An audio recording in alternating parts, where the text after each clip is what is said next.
കേരളത്തെയും തമിഴ്നാടിനെയും ഒരുപോലെ തഴയുന്ന സമീപനമാണ് കേന്ദ്ര സർക്കാർ നടത്തുന്നതെന്ന് മുഖ്യമന്ത്രി പിണറായി വിജയൻ.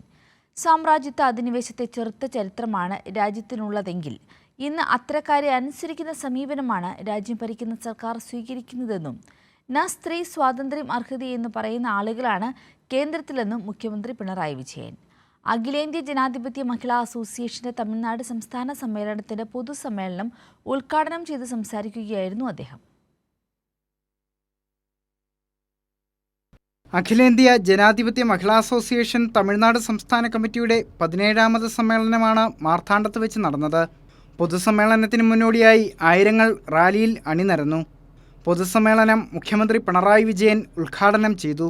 സ്ത്രീകൾക്കെതിരായ അതിക്രമങ്ങൾ രാജ്യത്ത് വർദ്ധിച്ചു വരികയാണെന്നും കുറ്റവാളികളെ സംരക്ഷിക്കുന്ന നിലപാടാണ് കേന്ദ്ര സർക്കാർ സ്വീകരിക്കുന്നതെന്നും മുഖ്യമന്ത്രി പറഞ്ഞു.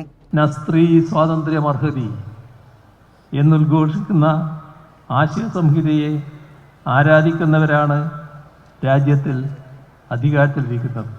ബലാത്സംഗ കേസിൽ ശിക്ഷിക്കപ്പെട്ടവരെ പോലും മോചിപ്പിച്ച് മാലയിട്ട് സ്വീകരിക്കുന്ന ലജ്ജാകരമായ കാഴ്ചയാണ് രാജ്യത്തിന് കാണേണ്ടി വന്നത്.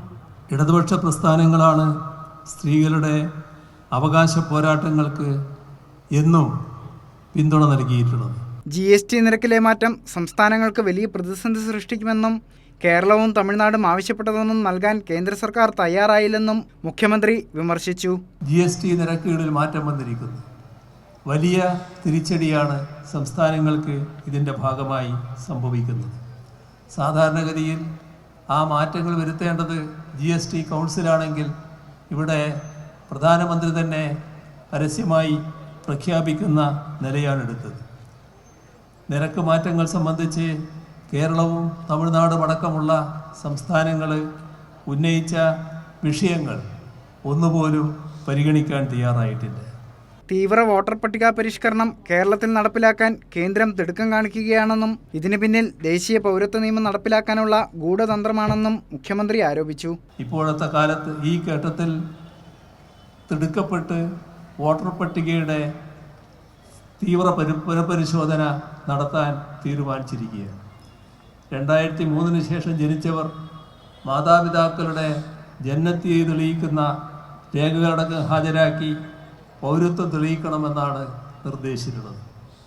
ഇത് വലിയ തോതിൽ വോട്ടർമാരെ വോട്ടർ പട്ടികയിൽ നിന്ന് ഒഴിവാക്കുന്നതിന് ഇടയാക്കുന്നൊരു കാര്യമാണ്. ദേശീയ പൗരത്വ രജിസ്റ്റർ നടപ്പാക്കുന്നതിനുള്ള ഒരു ഗൂഢനീക്കമാണ് ഇതിന് പിന്നിലെന്നാണ് പൊതുവെ സംശയിക്കപ്പെടുന്നത്. കൈരളി ന്യൂസ്, തിരുവനന്തപുരം.